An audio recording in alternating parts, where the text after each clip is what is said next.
ইরানের এবারের আন্দোলনে খামেনি প্রশাসনের পক্ষে গুরুত্বপূর্ণ এক ঘটনা ঘটিয়ে ফেলে ইরানের বিপ্লবী গার্ড বা ইসলামিক রেভলিউশনারি গার্ড বাহিনী। সম্প্রতি ইরানে প্রবেশ করে কুর্দি সশস্ত্র গোষ্ঠী, যাদের বিরুদ্ধে সরাসরি তেহরানকে গোয়েন্দা তথ্য দিয়ে সহায়তা করেছে তুরস্ক। তাদের গতিবিধি তুরস্ক আগেই ইরানকে জানিয়ে দেয়। এরপর ইসলামিক বিপ্লবী গার্ড দ্রুত এক অভিযান চালায়। ইরাক সীমান্ত দিয়ে ঢোকা কুর্দি যোদ্ধাদের বড় একটি অংশকে নির্মূল করে এই বিপ্লবী গার্ড, যার মাধ্যমে নতুন করে আন্তর্জাতিক অঙ্গনে আলোচনায় এসেছে তারা। ইতোমধ্যে ইসরায়েল থেকে আন্তর্জাতিক অঙ্গনে আবেদন জানানো হয়েছে যাতে ইরানের এই বিপ্লবী গার্ডকে সন্ত্রাসী সংগঠন হিসেবে ঘোষণা দেওয়া হয়। এদিকে আয়াতুল্লাহ খামেনি আবার তার বিপ্লবী গার্ডকে সর্বোচ্চ প্রস্তুত থাকার জন্য নির্দেশ দিয়েছেন। একজন ইরানি জ্যেষ্ঠ কর্মকর্তা আন্তর্জাতিক মিডিয়া দ্য টেলিগ্রাফকে জানিয়েছেন, Ayatollah Khamenei Islamic revolutionary guard কর্পসকে সর্বোচ্চ মাত্রার প্রস্তুতিতে থাকতে নির্দেশ দিয়েছেন, যা 2025 সালের জুনের যুদ্ধকালীন প্রস্তুতির চেয়েও বেশি। ওই কর্মকর্তার ভাষ্য অনুযায়ী আয়াতুল্লাহ খামেনি ইরানের সেনাবাহিনী কিংবা পুলিশের ওপর সন্দেহ করছেন এবং পূর্ণ ভরসা রাখতে পারছেন না। তাই তিনি বাহিনীগুলোতে বিভক্তি বা দলত্যাগের আশঙ্কার কথা মাথায় রেখে নিজের ভাগ্য এখন ইসলামিক রেভলিউশনারি গার্ডের হাতে তুলে দিয়েছেন। কারণ এই মুহূর্তে আয়াতুল্লাহ খামেনিকে টিকিয়ে রাখতে এই বিপ্লবী বাহিনীর কোনো বিকল্প নেই খামেনির হাতে। ইরানের এবারের আন্দোলনে বিক্ষোভকারীদের সংখ্যা আগের বছরগুলোর চাইতে বেশি এবং তারা বেশ সংগঠিত। তবু এই আন্দোলন এটা বর্তমান শাসনকে ক্ষমতাচ্যুত করার মতো যথেষ্ট না বলে মনে করছেন বিশ্লেষকরা। বলা হচ্ছে, ডোনাল্ড ট্রাম্পের সরাসরি হস্তক্ষেপ ছাড়া ইরানকে কখনো ভাঙা সম্ভব হবে না। কারণ ইরানের শাসন ব্যবস্থার ভিত্তি শক্ত করা হয়েছে দুটি স্তম্ভের ওপর: এক, ধর্মীয় নেতৃত্ব; দুই, ইসলামিক রেভলিউশনারি গার্ড। তাই এই দুই ভিত্তিকে ভাঙতে না পারলে খামেনির পতন প্রায় অনিশ্চিত। ইতোমধ্যে ইরানে ধর্মীয় বিরোধ দেখা গিয়েছে।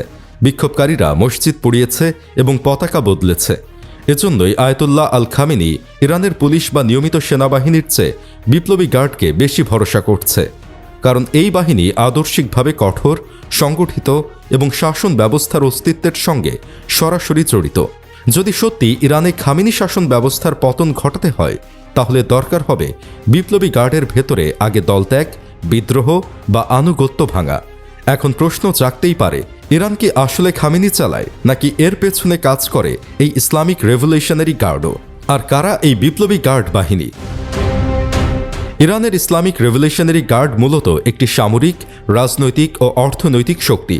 এর কার্যক্রম শুধু নিরাপত্তা দান নয়, বরং ইরানে ইসলামী শাসন ব্যবস্থার বিরুদ্ধে ভেতর ও বাইরে থেকে আসা যে কোনো হুমকিকে প্রতিরোধে কাজ করা।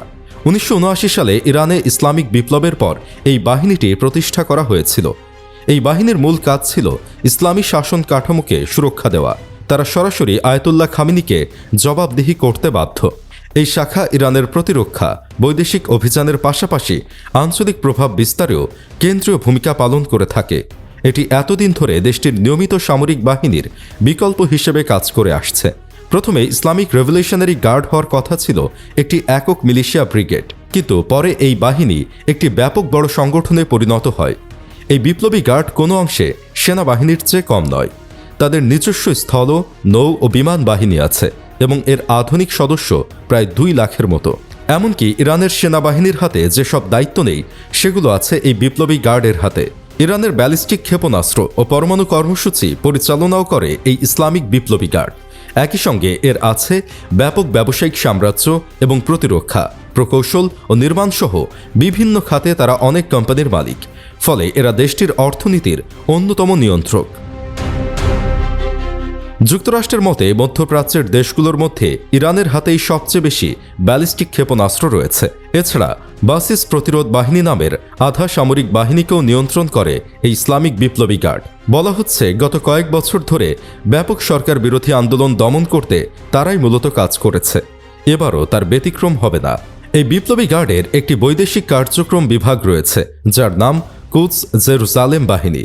বলা হয়, তারা অস্ত্র, অর্থ ও প্রশিক্ষণ দিয়ে মধ্যপ্রাচ্যের বিভিন্ন সংগঠনকে সহায়তা করে। লেবানন ভিত্তিক হেজবুল্লাহ, ইরাকের শিয়া মিলিশিয়া এবং সিরিয়ার বিভিন্ন অনুগতরা ইরানের বিপ্লবী বাহিনীর এসব সহায়তা পেয়ে থাকে। যুক্তরাষ্ট্র এই কুদস ফোর্সকে ইরাক সহ মধ্যপ্রাচ্যের বিভিন্ন দেশে তাদের শত শত সেনা সদস্যকে হত্যার জন্য দায়ী করে থাকে। যুক্তরাষ্ট্র অবশ্য 2019 সালে ইরানের বিপ্লবী গার্ডকে সন্ত্রাসী তালিকাভুক্ত করেছে, হিজবুল্লাহর মতো সশস্ত্র গোষ্ঠীগুলোকে সহায়তার অভিযোগ তুলে। যুক্তরাষ্ট্রের পথ ধরে 2024 সালে ইসলামিক রেভলিউশনারি গার্ড কর্পসকে সন্ত্রাসী সংগঠন হিসেবে তালিকাভুক্ত করে কানাডাও। এই বিপ্লবী বাহিনীকে সন্ত্রাসী সংগঠনের তালিকায় অন্তর্ভুক্ত করার অর্থ হল ইরান সরকারের হাজার জ্যেষ্ঠ কর্মকর্তা কানাডায় প্রবেশ করতে পারবেন না, তাদের মধ্যে এই বাহিনীর কর্মকর্তারা। এর আগে 2023 সালে যুক্তরাজ্যের পররাষ্ট্রমন্ত্রী জেমস ক্লেভারলি বলেছিলেন, ইরানের সাবেক মন্ত্রী আলী রেজা আকবরীকে মৃত্যুদণ্ড দেওয়ার পর এমন পদক্ষেপ নেওয়ার কথা বিবেচনা করছেন তারা। মিস্টার আকবরী ইরানেই একজন সাবেক মন্ত্রী, যিনি পরে যুক্তরাজ্যের নাগরিক হয়ে সেখানেই স্থায়ী হয়েছিলেন। মিস্টার আকবরীকে যুক্তরাজ্যের হয়ে গুপ্তচর বৃত্তির দায়ে শাস্তি দেওয়া হয়েছে। তিনি অভিযোগ প্রত্যাখ্যান করেছেন এবং বলেছেন, ইরানের গোয়েন্দা কর্মকর্তারা স্বীকারোক্তির জন্য তাকে নির্যাতন করেছেন।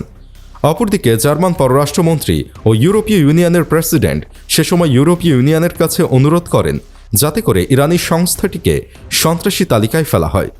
এ প্রসঙ্গে তারা সাম্প্রতিক সময়ে 22 বছর বয়সী তরুণ মাহসা আমিনের মৃত্যুর পর যে পন্থায় বিক্ষোভ দমন করার চেষ্টা করা হয়েছিল সেটিকেও তুলে ধরেন। কিন্তু এত নিষেধাজ্ঞা দিয়েও এই বাহিনীকে দমানো সম্ভব হয়নি, বরং তারা পূর্বের চেয়ে বেশি শক্তিশালী হয়েছে। সাম্প্রতিক সময়ে দেশ জুড়ে চলমান বিক্ষোভের প্রেক্ষাপটে ইরানের ইসলামিক বিপ্লবী গার্ড বাহিনী বলেছে, জাতীয় নিরাপত্তার বিষয়টি চরম সীমায় পৌঁছে গেছে, তাই তারা দেশের নিরাপত্তা ও 1979 সালের ইসলামিক বিপ্লবের অর্জনগুলো রক্ষা করবে।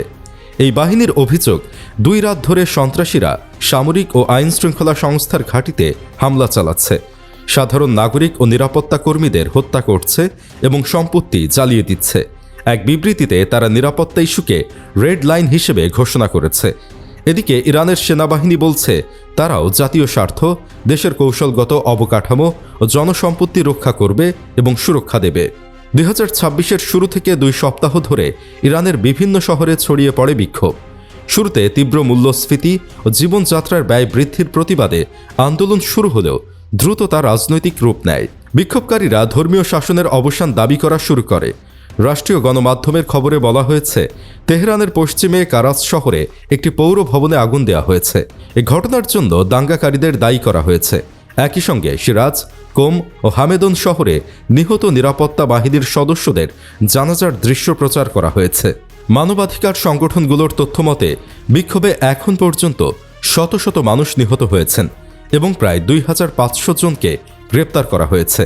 সরকার বিক্ষোভ উস্কে দেওয়ার অভিযোগে যুক্তরাষ্ট্র ও ইসরায়েলকে দায়ী করছে। পরিস্থিতি নিয়ন্ত্রণে রাখতে ইন্টারনেট সংযোগ বন্ধ রাখা হয়েছে। খবরে উঠে আসে, এই আন্দোলনে ইরানের বিভিন্ন এলাকায় বিপ্লবী গার্ড মোতায়েন করা হয়েছে এবং গুলির শব্দ শোনা যাচ্ছে। তবে বিপ্লবী গার্ডের বিবৃতিতে দাবি করা হয়, সন্ত্রাসী গোষ্ঠী গত কয়েক রাতে সামরিক ও আইনশৃঙ্খলা বাহিনীর স্থাপনায় হামলা চালিয়েছে।